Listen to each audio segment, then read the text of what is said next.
제가 잠깐 소개를 못 드렸는데 밖에 저희 질문 정거장이라고 있잖아요. 그곳에 몇 가지 이야기들이 좀 붙어 있었습니다. 그래서 간단한 질문들 먼저 좀 확인하고 플로우 토론을 바로 진행하도록 하겠습니다.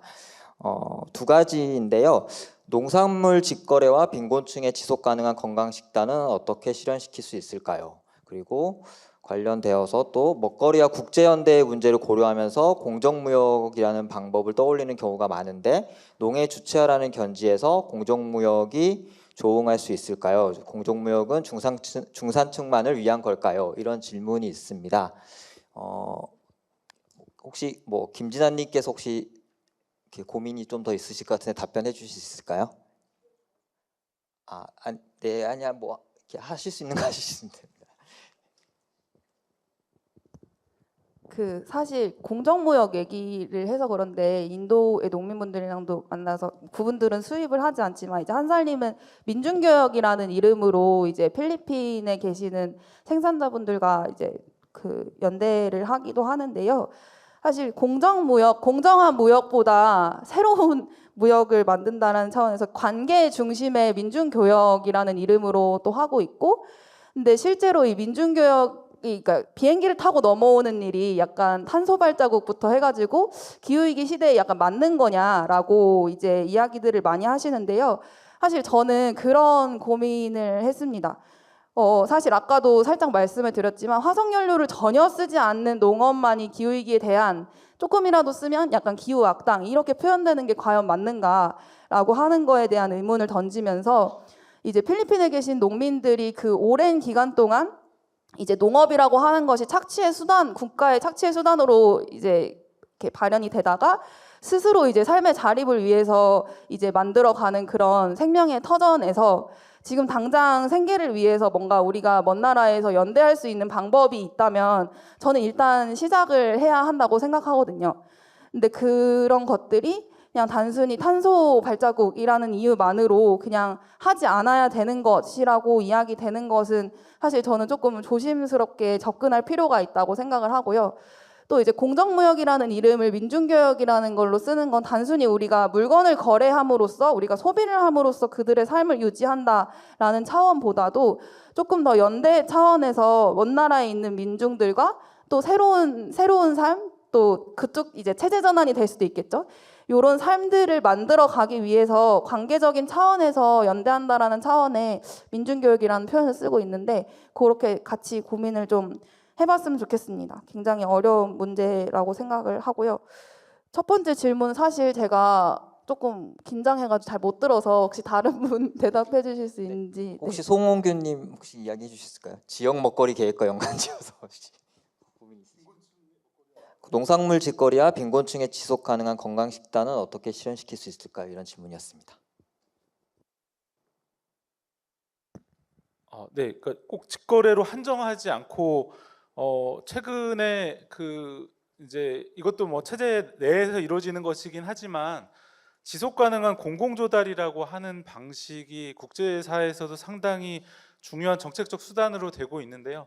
뭐 예를 들면 말메 같은 도시나 호펜하게 같은 도시는 공공조달 내에서 그러니까 저희가 하는 학교급식, 공공급식, 그리고 먹거리 돌봄과 같은 공적으로 정책이 수행되는 곳에서 90% 내지 100% 유기농을 목표로 정책을 시행해 왔고요. 실제 88% 달성 이렇게 가고 있습니다. 이제 이런 정책 속에 우리나라 이제 먹거리 돌봄이 최근에 와서 정책적으로 좀 고민이 되고 있는 상황에 먹거리 운동 내에서 생애주기 먹거리 돌봄이라는 이야기를 하는데요. 그래서 이전에 먹거리를 빈곤층이라고 한다면 방식은 시혜적인 거죠.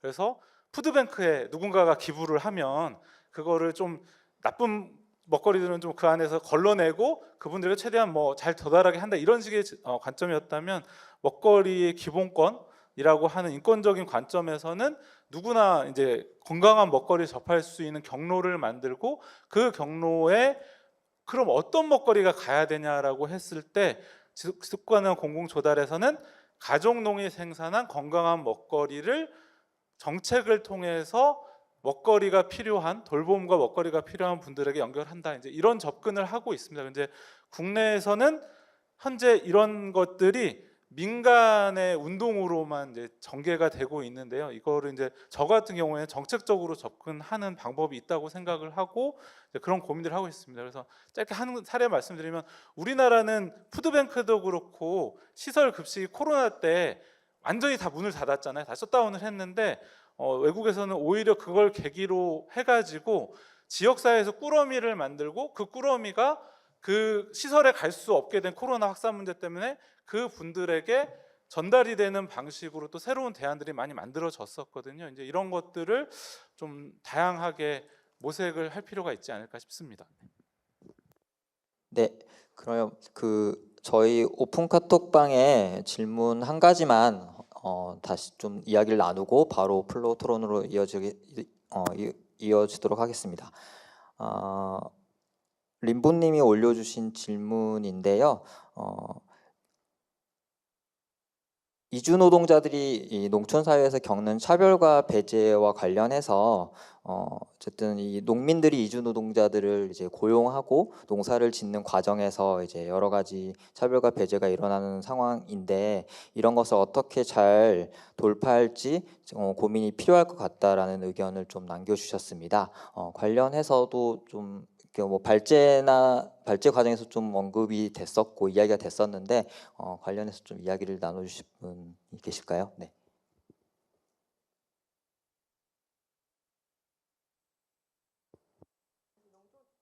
농촌에서 이제 이주 노동자 뭐 학대라든지 그런 문제들이 이제 발생을 할 때 이 농촌을 바라보는 이중적 시선에 이게 하나가 이제 켜지거든요. 되게 하나는 이제 낭만화되어 있고 농촌은 되게 순박하고 농민들은 되게 생명과 관련된 산업을 하고 뭐 등등 해서 우리 농민 지켜야 되고 이런 관점으로 바라보다가 그런 문제가 터지면 되게 이제 악마화할, 어떻게 해서 저럴 수 있나 막 하면서 이제 그 양극 사이에서 사실은 되게 단순한, 아까 이제 말씀드렸던 납작하게 농촌을 이제 규정하고 그냥 산별로 이렇게 투표하듯이 판단하는 그런 이제 사고가 작동을 하게 되는데, 뭐 오늘 이 자리에서 나왔듯이 계속 그거를 농민한테만 지우는 하는 이 문제는 이제 해결할 수가 없을 것 같고, 농촌 사회 지금 노동력이 부족하잖아요. 이게 농민이 절대적으로 이제 부족한데 이 농민을 어떻게 늘려 나갈 것이냐라고 하는 문제하고, 그다음에 이제 농촌에서의 노동 문제라고 하는 것들을 우리가 제대로 이렇게 뭐 연구라든지 정책한다든지 다루지 않았어요. 그냥 농민들의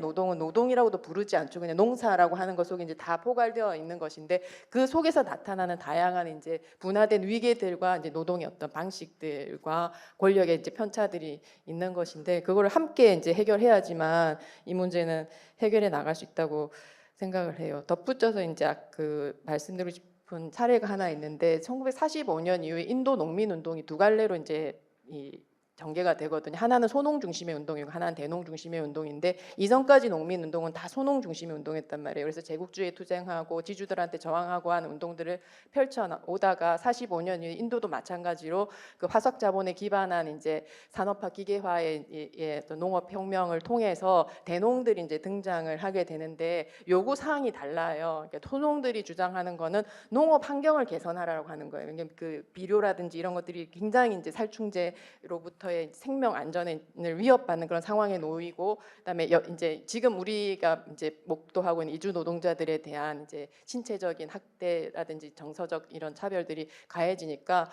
농업 환경을 개선하라고 하는 거, 그러니까 환경 개선하고 임금 문제하고 차별 철폐가 이제 주요 의제가 되고, 대농 중심의 이제 농민 운동에서 나오는 거는 정부 지원이에요. 계속 정부 지원을 늘려라고 하는 거하고, 생산력과 소득 증대가 이제 주요 이제 구호로 걸려지는데, 이게 힘이 대농들이 크잖아요. 그 스피커를 차지하고 있으니까 전체 농민의 이해를 이제 대변하게 되거든요. 이제 그 과정에서 계속 이제 정부 정책에 의존하는 농민 운동들이 이제 펼쳐지게 되는 것이고, 지금 일어나고 있는 유럽에서의, 그러니까 독일도 이제 지난달에 계속 엄청난 격렬한 그 농민 시위가 있었는데, 이 보조금 삭감과 관련된 이제 농민 운동도 역시 마찬가지 이게 그 분화 그러니까 농촌 사회, 그러니까 농민의 어떤 계급적 분화와 함께 이 화석연료라고 하는데 기반한 기득권이 되어버린 것을 계속 이제 유지해 나가기 위한 어떤 요구인데, 이거를 좀 섬세하게 분간할 필요가 있을 것 같아요. 그래서 아까 이제 진아님이 말씀하신 이 화석연료 체제에 의존하는 거를 농민들한테 뭐라 할 수 있느냐라고 할 때 이제 기후정의 운동도 계속 그런 관점으로 이제 돼 왔거든요. 전기세 이제 요금 인상도 그렇고, 그러니까 필수적인 에너지에 대해서는 보장을 하고 사치와 낭비를 위한 에너지를 이렇게 억제를 해야지, 농업 생산을 위한 에너지는 굉장히 필수적인 에너지니까 이건 건드리지 마라라고 하는 이제 식으로 이제 접근을 해왔는데, 사실 이거는 이제 전기요금하고는 조금 다른 층위가 있잖아요. 우리가 어쨌든 이 석유에 의존한 농업은 탈피해야 되는 문제고, 특히 이것이 기업농의 이제 이해관계, 대농의 이해관계, 산업화된 기계화된 이제 농업의 이해관계를 대변하는 것이라고 하면, 그러니까 비난을 하는 방식은 아닌데 우리가 공동으로 이걸 벗어날 수 있는 길은 찾아 이제 나가야 되는 것이 맞죠. 근데 이게 지금 질문과 맞는 거였나? 근데 딴 네, 데로 간 거예요. 시작은 질문에 대한 답을 하신 건 맞고요. 네, 그렇지만 그러다가, 뭐 네. 네. 네, 그러면 제가 네네 그 이주 노동자 관련해 가지고는 사실은 좀 고민은 일명 그게 합법적인 절차를 거치고 온 노동자와 그리고 합법적이지 않은 절차를 거치고 오는 이주 노동자들을 일명 불법 노동자로 얘기하죠. 이게 농촌 지역에는 이 일명 불법 노동자들이 대부분의 농업 노동을 대신하고 있고 이들에 대한 사실은 여러 가지 인권이라든지 숙소의 문제라든지 여러 가지 있어 가지고 사각 지역에 많이 노출되어 있는 게 사실이고, 근데 이미 농촌 지역에서는 이 노동자들이 농촌 경제를 거의 뒷받침해요. 왜냐하면 현금으로 다 쓰기 때문에, 다들 다른 우리들은 다 카드로 쓰는데 현금으로 모든 것을 다 쓰기 때문에, 그리고 지금에서의 농촌 지역을 중심으로 한 시장에서는 일반 우리 사람들은 안 가는데 이 이주 노동자들이 그 시장을 상권을 형성하고 이렇게 지지받침하는 그런 것들이 되는 것이고, 그래서 이거는 여러 가지 좀 고민들이 있을 거라 생각들이, 그래서 대안이나 여러 가지들이, 근데 지금은 조금은 혐오의 여러 가지 그런 것들, 그래서 이주 노동자들의 숙소를 우리 마을에 짓는다고 했을 때 막 들어오지 말라고 막 반대를 한다거나 여러 가지들이 나타나고 있는데, 이거에 대해서는 같이 고민을 해야 되는 상황들이 있는 것이 생각이 들고, 지금에 있어서는 사실은 정말로 전체 인구로 보면 한 10%까지 차지하는데 섞이지 않아요. 그게 정말로 각각으로 이렇게 형성되고 있는 그런 상황들에 대해서 하여튼 고민스럽습니다. 대안을 고민해야 되는데 방법을 찾지 못하고 있는 것이 지금 현실입니다.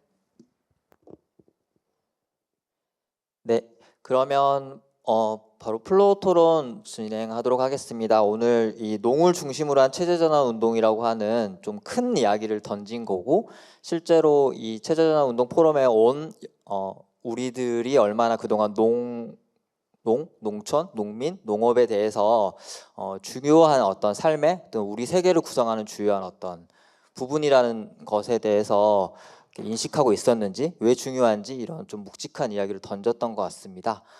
관련해서 좀 이렇게 함께 나누고 싶은 이야기 또는 뭐 이렇게 운동과 관련된 질문들 좀 자유롭게 해주시기 바랍니다. 네, 정적이 흐르는 건...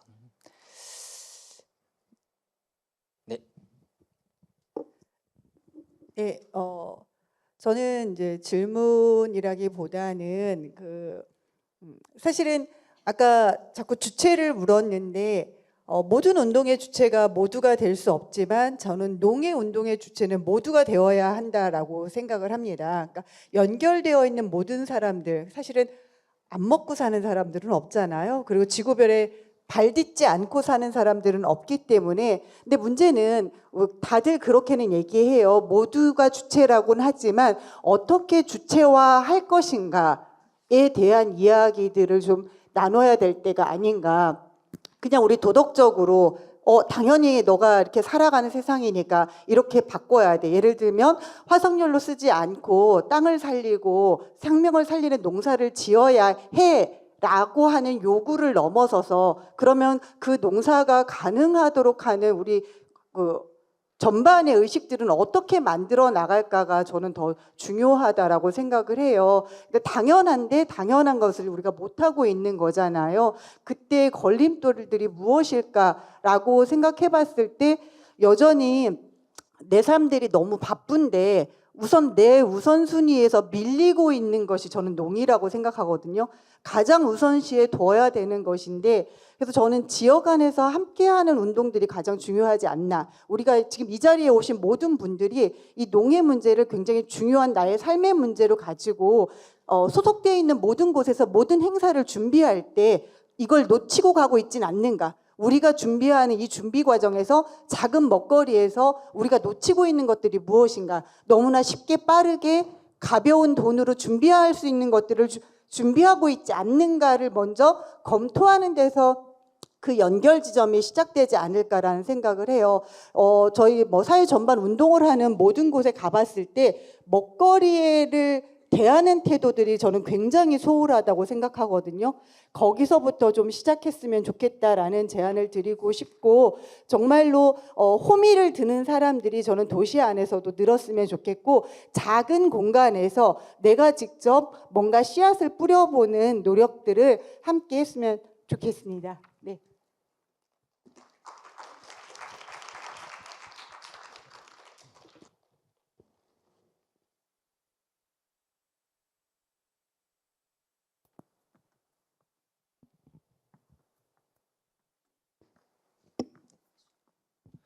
네, 안녕하세요. 저는 기후위기 기도인연대 문영욱이라고 합니다.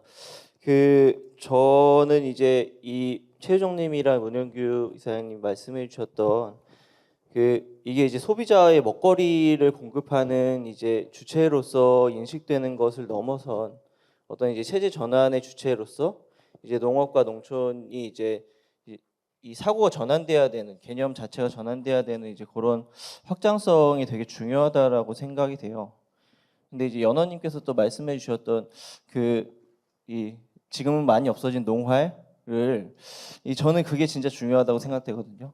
그래서 이제 어떤 모체가 있더라도 이제 그것들을 이제 만들어가는 주체가 있더라도 거의 이제 이게 확산이 되는 과정에서는 실제로 그걸 관계 맺고 이제 만나는 경험들이 굉장히 필요한 거죠. 그래서 이제 저는 이제 요런 단위가 농촌에서 주체가 돼서 하기 힘들다면 그걸 계속 만들어가는 그 과정을 만들어내는 게 이번 체제 전환 운동의 또 성과가 하나가 될 수 있지 않을까, 그런 생각들이 들었습니다.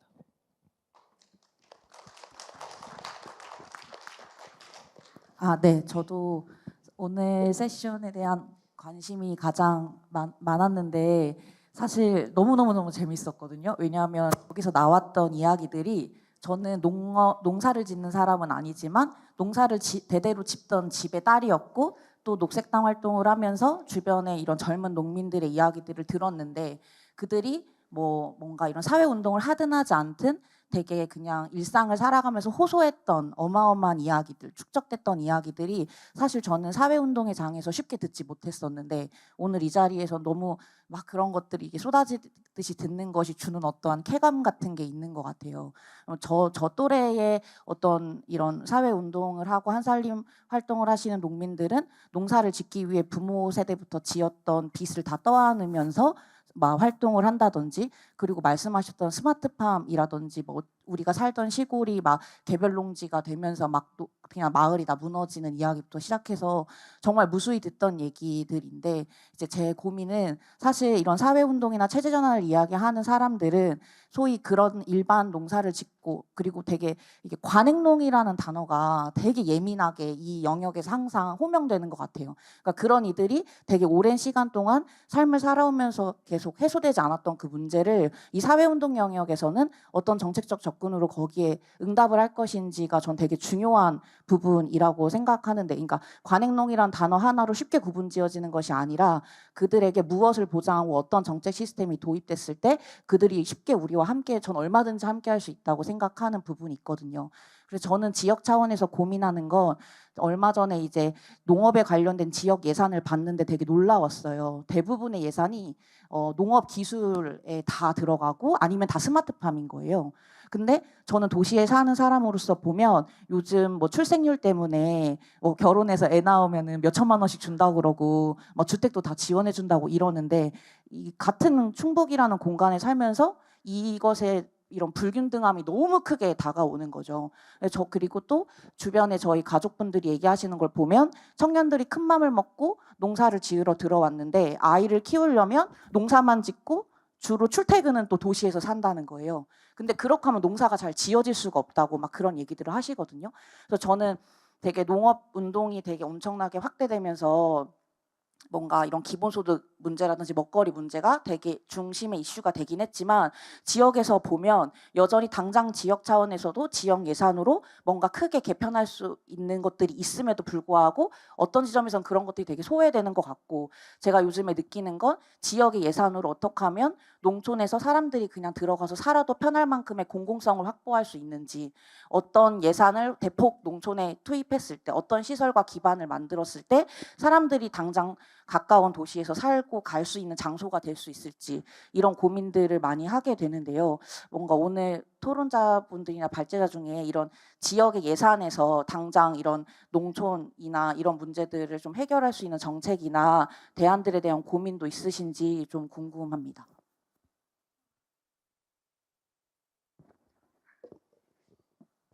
짧게 답해 주실 분이 계실까요? 지역에서 농촌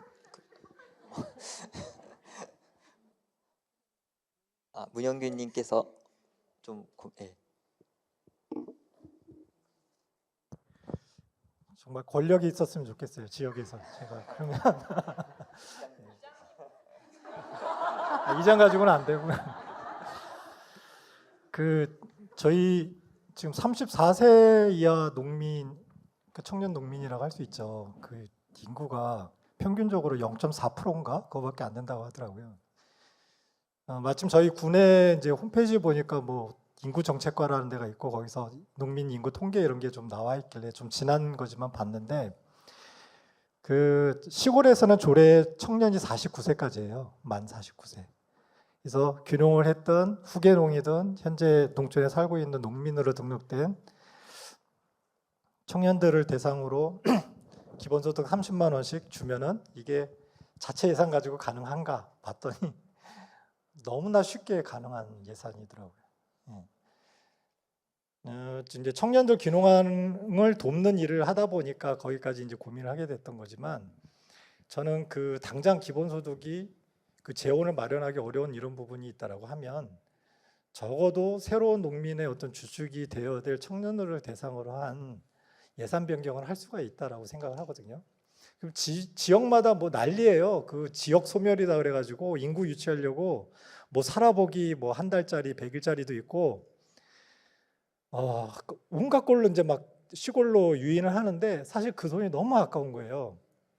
지금 농촌 소멸이 중요한 게 아니라 농민 소멸이 제 관점에서는 생태적인 농사를 농생태적인 방법으로 어쨌든 할 수 있는 농민이 없다는 사실이 너무나 안타까운데 그런 농민을 기대를 언덕이 되게끔 하는 데 있어서는 소득 정책이 절대적으로 지금 시점에서는 필요하다.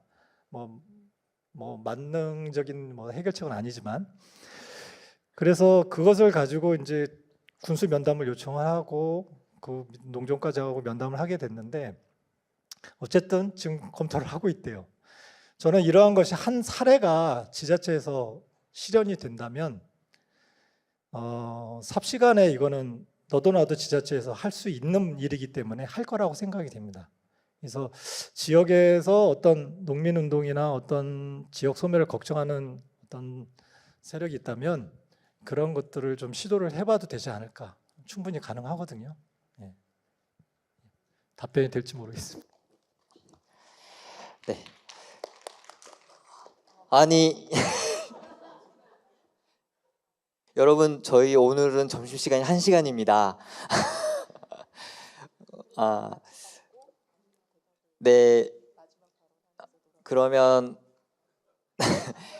짧게 질문들을 쭉 해주시고 그것을 모아서 하나하나 하기보다는 저희 지금 오늘 발제 토론자 분들이 이제 질문들을 다 들으시고 마무리 발언 속에서 녹여내실 수 있는 부분이 있으면 녹여내시고 마무리 발언을 들으면 될 것 같습니다. 저희가 이제 네 그러면 네. 안녕하세요. 저는 그 사단법인 텃밭보급소라는 도시농업 단체에서 일하고 있는 곽선미고요. 도시농부입니다. 그리고 예전에 어렸을 때는 농촌에서 살았고 지금 저희가 농사짓던 농가밭은 도시가 다 되어서 농지는 없고요. 그래서 그 농민이 다시 되는 게 꿈인데요. 오늘 와서 보니까 저희 이제 올해 새로 도시농업 교육에는 물밀듯이 사람들이 오겠구나 이런 생각을 했습니다. 네, 모집에는 걱정 없겠구나, 막 여기저기 개설을 해야겠구나 이런 생각을 했는데요. 네, 저도 논농사도 도시농부지만 논농사도 짓고 밭농사도 짓고 그래요. 그리고 네, 많은 한 3, 40년 전으로만 돌아가서 저의 삶을 지금 모든 사람들이 살면 이런 걱정을 안 해도 될 텐데 이런 생각도 좀 하고, 그리고 그 농사 지어서 이걸 파는 게 가격을 책정하는 게 굉장히 어렵더라고요. 그래서 점점 드는 생각은 이거 농사 짓는 이 농산물을 파는 게 아닌데라는 생각도 많이 하고요. 그래서 오래전부터 한 생각인데 많은 그 농사 지을 수 있는 몸을 가진 사람은 모두 자기 먹을 것을 농사 지어서 먹고 살면 세상은 굉장히 평등할 거다. 우리도 다른 동물들처럼 그 생명을 유지하는 방법은 없을까 이런 생각도 많이 합니다. 지금 도시 사람들은 농사를 매우 짓고 싶어 하거든요. 네. 텃밭에 지금 용산 가족공원 텃밭에 얼마 되지 않는 그 텃밭을 분양받으려고 엄청난 그 신청들을 하고 경쟁률이 몇백 대 1인데 도시 텃밭은 늘어나지 않고 서울시는 도시농업이라는 말을 없앴어요. 그래서 그냥 좀 부탁드리고 싶은 건데 농사로 굉장히 많은 행복감을 느끼고 그 미래를 농부로의 삶을 선택하고 싶은 많은 분들이 계시거든요. 그런 분들이 농사 지을 우리는 농사 짓고 살고 싶다라는 이런 목소리를 굉장히 많이 내주셨으면 좋겠어요. 네, 부탁드립니다.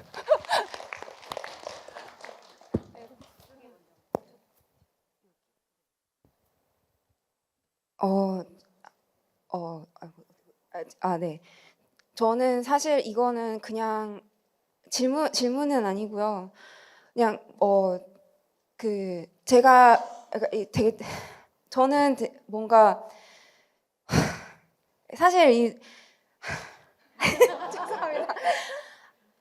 어디서부터 말을 해야 될지 모르겠는데 그 토정 씨 이야기를 먼저 하자면 제가 얼마 전에 그 토정 씨 드림에서 일하시는 분의 이야기를 들었는데 거기서 3,000평의 땅을 토정 씨앗을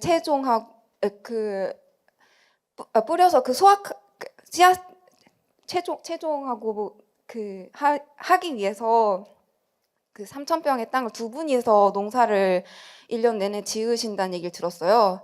근데 그렇게 힘겹게 몇백여 종?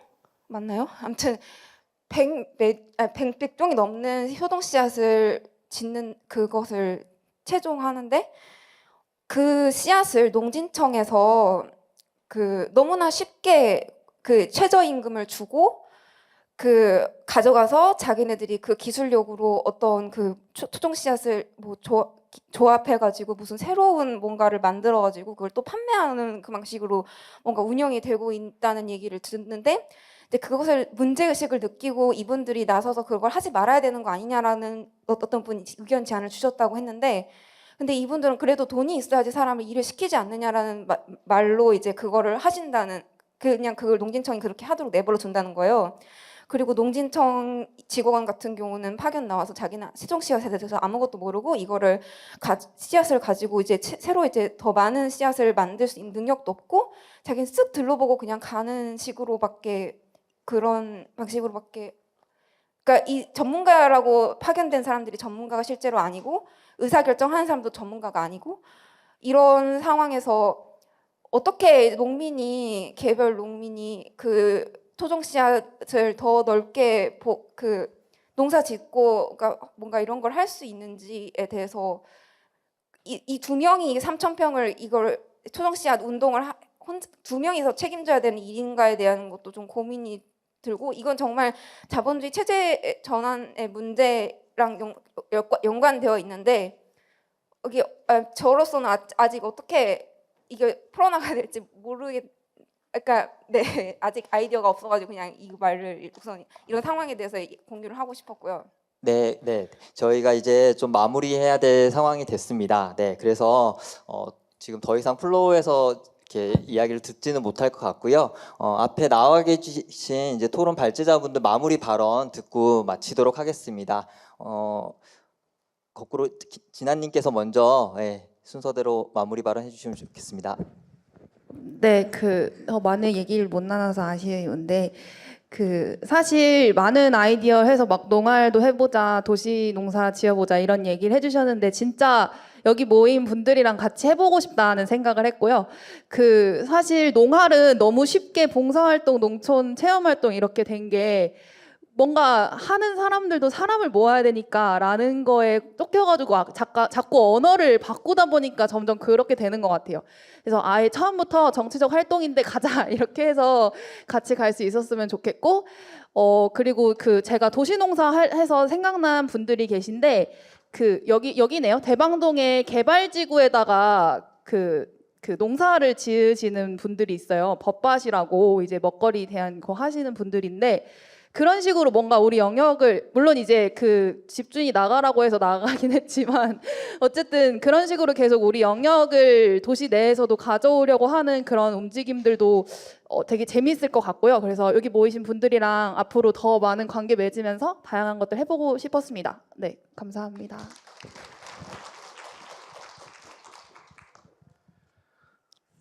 예, 제가 생각하는 거는 이제 나중으로 미루지 말고 우리 다 같이 손에 호미를 들고 농사를 짓고 그것이 세력이 되고 그래서 체제 전환을 지금부터 만들어 가자라는 얘기였어요. 그래서 할 수 있는 만큼 모두가 다 전업 농부가 될 수는 없잖아요. 할 수 있는 만큼 조금씩이라도 농부가 되자라는 것을 좀 말씀을 드리고 싶습니다. 감사합니다. 그리고 한 가지 덧붙이면은 오늘 이렇게 농 생태 문제를 중심에 두고 고민을 해주게 만들어주신 우리 주최 측하고 최효정 선생님하고 연화님께 감사를 드립니다.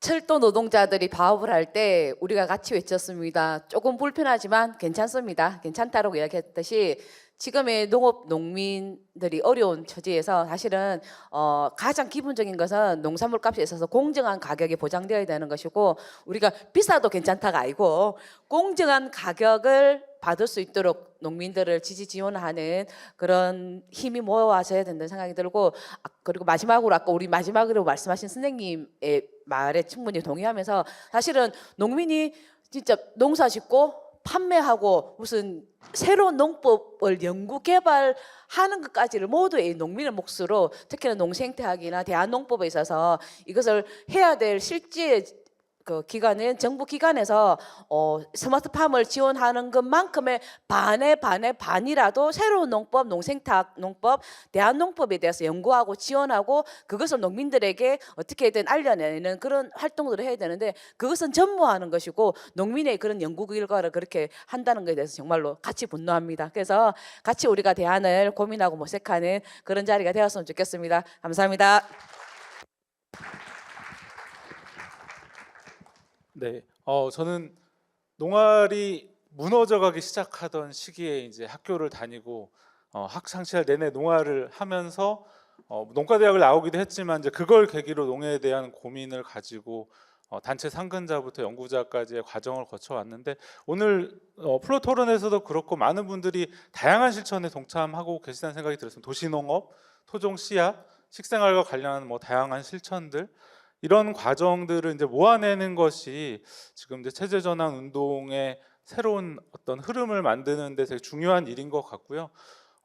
이게 띄엄띄엄이긴 해도 매년 그런 지금 이런 활동들이 있었거든요. 뭐 홍성에서 다양한 이름으로 실천되는 생태농업들을 하시는 분들이 모여서 사실 우리가 하는 게 같은 일들이다라고 하는 그런 이야기들도 함께 나누고 여러 과정들이 있었는데 좀 이 체제전환 운동 내를 통해서 이런 이야기들을 모아내는 것들을 아마 오늘을 계기로 좀 더 시작할 수 있지 않을까 싶고, 그래서 저도 주최해 주신 분들 그리고 효정님, 연아님의 그 발제를 통해서 제가 해야 될 일을 또 한번 고민하게 되는 과정이어서 뜻깊은 자리였습니다. 앞으로 그런 과정들을 함께 만들어 나갔으면 좋겠습니다. 감사합니다. 저도 이 농운동 이 공농장에서 같이 얘기될 수 있다는 거에 너무 감사했고, 뭔가 저도 제안을 했지만 다른 분들이 동의해 주시고 또 여러분들이 이렇게 손길과 마음을 내어주셔서 가능했던 세션이 아니었나 싶은 마음이 들고, 저도 정론리처럼 꼭 마지막에 확인하고 싶더라고요.